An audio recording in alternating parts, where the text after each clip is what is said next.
Hello there, welcome to Relationship Hangout. I'm Nelly Pono. And I'm Eunice Olaleye. How are you doing, Eunice? I'm good. I'm fine. I'm chilling. Hi. I'm great. You look so bubbly today. I mean, a little bit of positivity will not hurt anybody. So yeah, just be positive. Hi. I'm great. I'm great. I'm great. I'm glad. You're welcome. So I saw this clip on social media platform. This girl came out and she was like, you know what, she's done with the street, she's done searching. At this point, her parents should just go out there, look for a mystery, just look for a partner for her. Energy. She can't do it alone, So her parents should go out there, look for the man, organize, fix dates. When is the day of the wedding, they should just invite her. She just shows up and you know what, she's married. And I was like, I've seen a lot near. that's me. The streets have done you bad. So Do you know that the dating pool is not funny? It's more like the dating pool now is more about games instead of about real emotions and affections towards people. I saw something somewhere, someone was like, oh, if he doesn't call you after like 2 hours, don't call him back. Or I saw another one again, it was like, the person was like, if the guy, it was just a way that the person should mention it that let's just play rules. Yes, right? that I was like, that doesn't make any sense. I was like, I never knew that they were dating rules. Like I knew that normally there were some certain things you're not supposed to do. These people setting the rules. But I'm like that. So if I want to enter the dating pool now, I have to carry my brain calculator. Your journal yes, full of the rules. A lot just of in case you things. forget, my sister. So we playing each other. And I'm like, it's very, very People can't be stressful. It's serious. emotionally, intellectually, in fact, all around draining. So when this girl said, I was like, babe, I'm with you. I'm with you because I can't do it on my own again. I can't just, to be serious with this, I can't do it on my own again.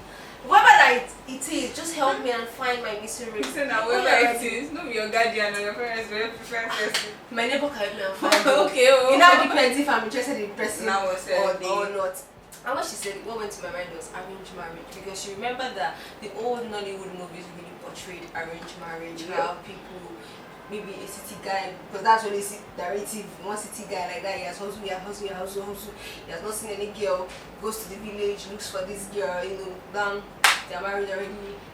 No time. Or the guy is outside the country, he comes to Nigeria to look for his wife and rest, and I'm like, what this lady just said is giving kind of like arranged marriage. So what's your thoughts on arranged marriage?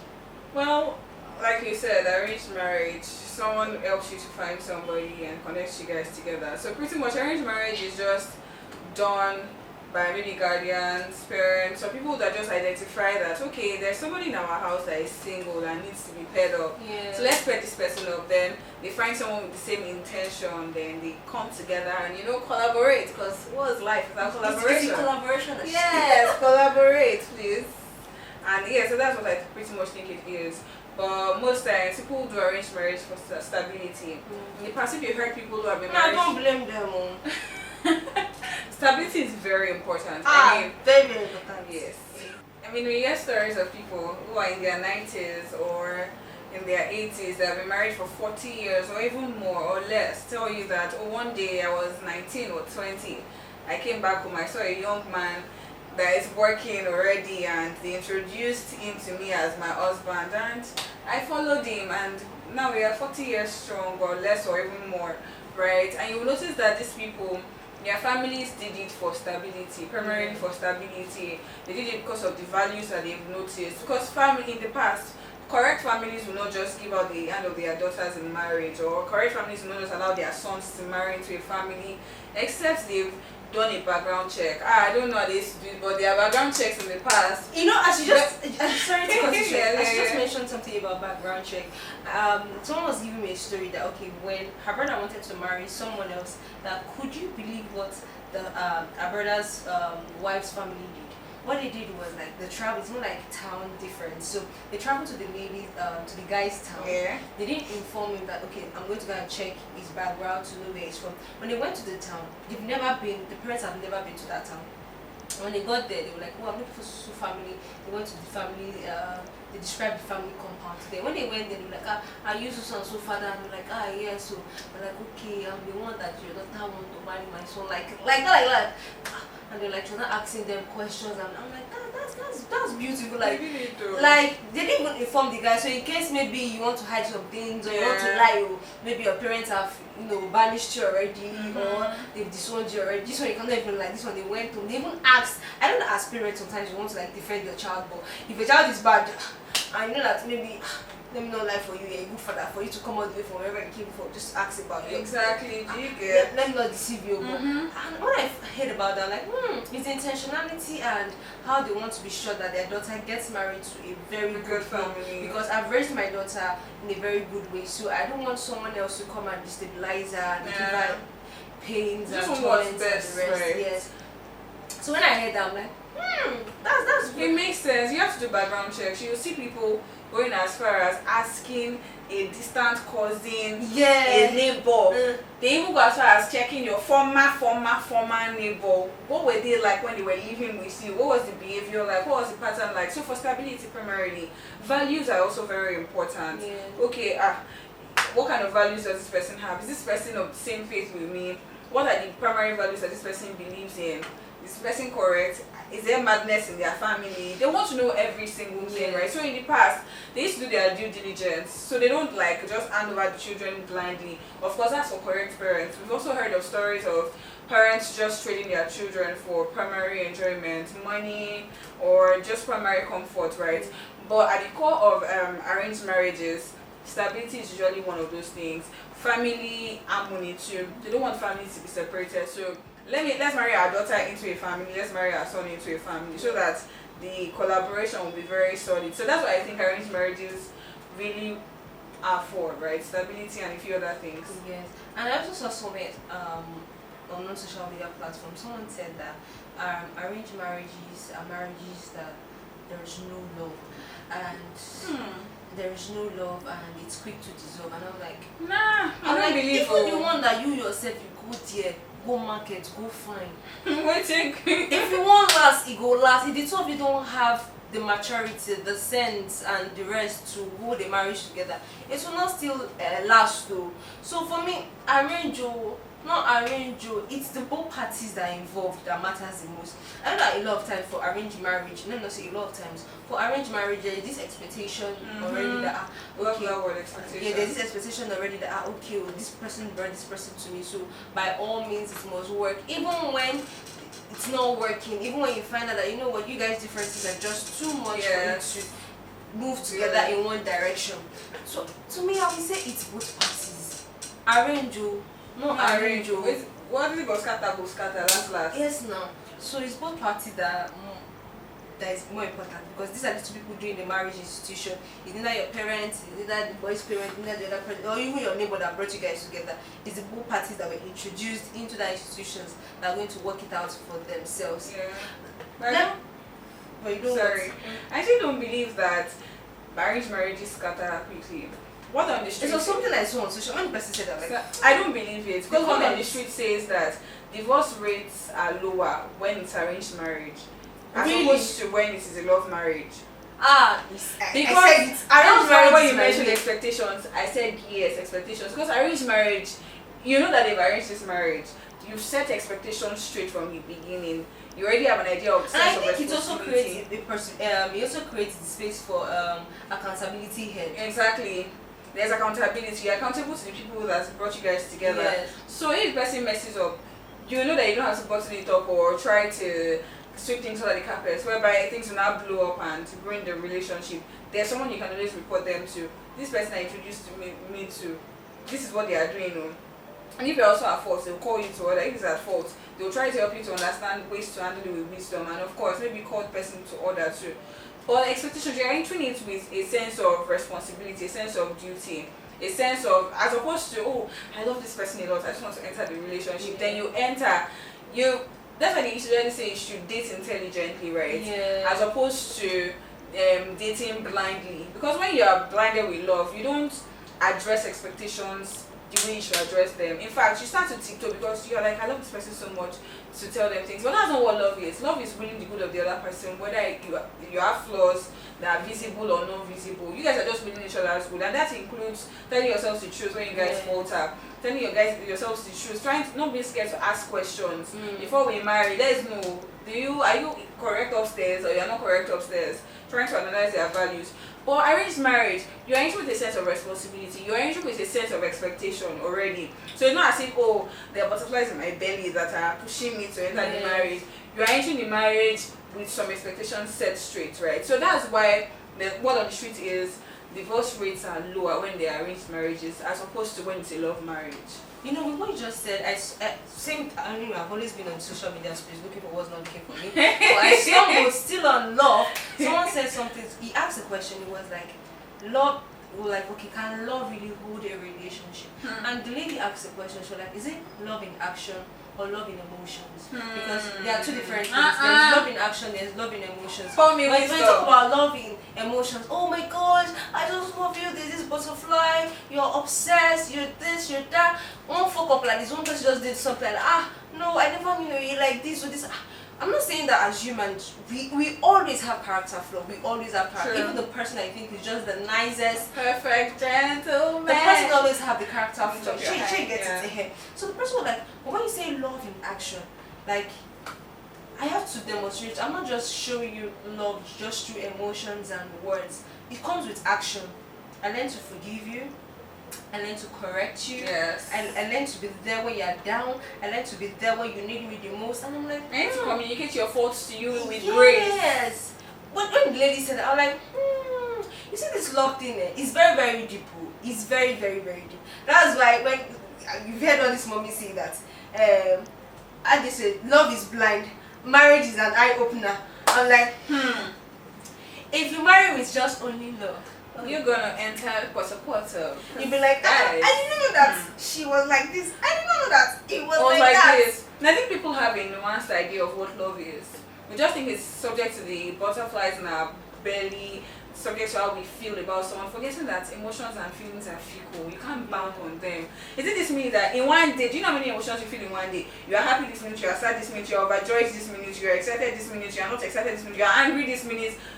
You feel a lot of emotions in one day. Now imagine you bank on love as a feeling to enter a relationship.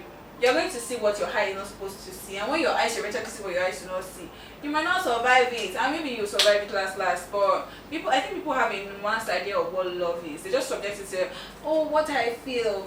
But in the days when you're not feeling things, on the days when your partner is down, will you be able to hold them together? Will your feelings be able to hold them together? That's why love is commitment, love is sense of responsibility, love is sense of duty. Like love is even communication. Love is a lot. You holding it down for them on the days that you don't feel the butterflies, on the days that you feel the butterflies. That is why they say relationships or marriages are not for immature minds. No. So in this case, immature going into coming together, and maturity in this sense is just people who are willing to will the good of each other, people who are willing to see love as beyond the feelings, people who are willing to see love as the responsibility that it is, as the sense of commitment that it is. So I think that's what they pretty much mean by maturity. So that's like, and marriage is not me. No,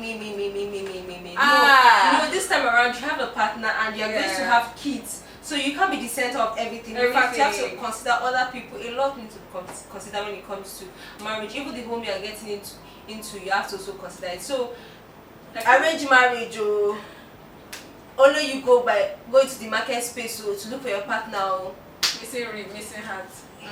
So it all depends on two people involved in this institution called marriage. So if you're tired of the dating pool and you're like, you know what, I leave it to the guidance of my parents, my loved ones, my aunties, or even God, just, you know what, just leave it to them and be like, you know what, I leave it to you, just choose my partner for me. So it's not left for you whether they choose the partner. You guys are not in sync, or you guys cannot just, you guys know something you said that really got my attention, the fact that it is not about you. Whether you are the guy or the woman, you hear guys say, I'm the head of this family, what I say, my word should be law, my mood should be what dictates in this family. Woman too, you know, they say things, I feel like, I don't want to be dragged for this, but I've always believed that it's a very nuanced idea to think that women the happiness of a home is on the woman. They say a happy wife is a happy home. You forgot that this wife is a human being. It's not as if she's God or she has superpowers that, you know, suck out her emotions. So she's a robot that does as she wants. A happy wife cannot be a happy home. Okay, so if all my happiness is, I get it though, make your wife happy. Because even if you don't treat your wife right, there's cost upon your head because God expects you to treat your wife right. But I'm talking about from the standpoint of my wife's word is law. If my wife is not happy, everything my wife wants I must do it for her, because if she's not happy, the home is in disarray. I want to bring it tight to the point where he said it is not about just you. No, marriage is not. It is not just about you. So saying that when people hang the happiness of their marriage on their wives' necks, it makes me scared because I'm like, your wife is just as flawed as you are. Your wife is as human as you are. So I'm supposed to be happy 24/7. So when I'm not happy about what is happening, it means that everybody is suddenly sad. So my partner cannot choose to be happy. My partner cannot be happy and I should say, oh, I'm happy because my partner is happy. My partner cannot be sad and I'm like, oh, I'm sharing my partner's sadness. It's all about me. So if you're happy or sad, I don't care. It's my own happiness that should matter. I think it's a very nuanced idea to carry on. That's why you see women carrying themselves up and down and shouting while on the table, do you know what I bring in? Because you're the one that wants to be calling the shots of happiness in your home. I think in fact it's a burden on the woman herself. I mean, do you know what it means to be hanging the happiness, everyday happiness, 365 days a year happiness for the long time that you guys will spend together on your wife's neck? I think it's unfair. It's not about your wife, it's about you guys together. And what we bring out as a result of being a happy wife is the partner also, which is the man. Because there are certain things that you are also supposed to do. In fact, marriage is expectations from two people, yeah? So there are certain expectations from the man also. So it does not mean that, oh, because you act irresponsible, I'm supposed to be happy, or you do some certain things, I'm supposed to be happy. No. The happiness correct you. Yes, the happiness is more like a connection with two partners. You guys are in sync with each other. So that's what the happiness is. Okay, the happiness is the home and the rest. And that's it too, because marriage is very, sometimes when my mom sits me down, my mom is talking about marriage, I'm like, it's not that deep now. She's like, it's deep. So that's top of the marriage. What did you say again? Happiness. That the happiness should not hang solely on the woman's neck. It's both partners. Sure. But you know that normally there is this idea that the woman is the gatekeeper of the home. So she's the one.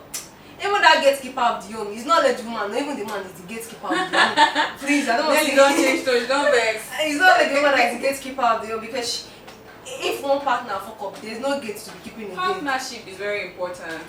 That's what marriage is. Partnership. You guys.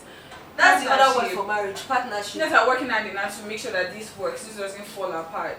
Yeah. Right. So yeah, if you genuinely love yourselves, the way love should be done, not based on just feelings, but in actions, in sense of responsibility, in sense of duty towards each other, I think you guys would do just fine, really, to be honest. I think so.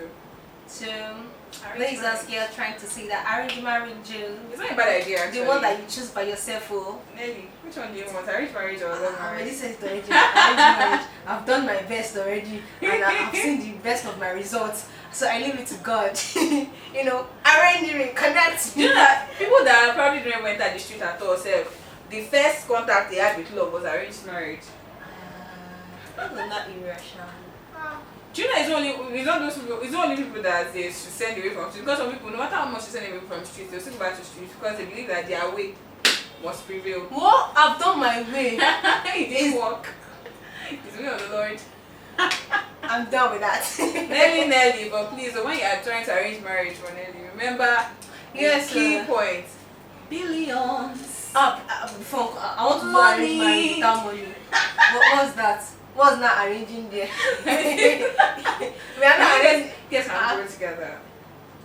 No, I believe in marriage. You can grow in wealth.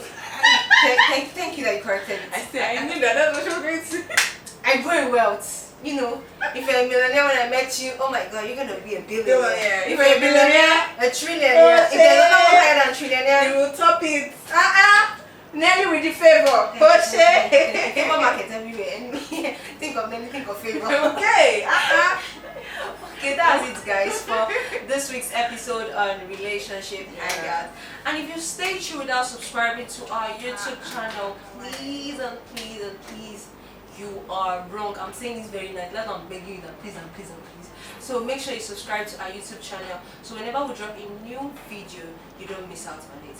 Also, visit our website at www.tribunonlineng.com. I'm talking about news articles, sport, entertainment, even this relationship that I talk about is there. Even finances, how to grow your wealth, how to grow your money. If you like money, our website is the best for you to go to. Okay? Thank you so much. Till next time, I remain Nelly Kwonu. And I'm Eunice Olaleye. And it's a bye from us to you. Bye.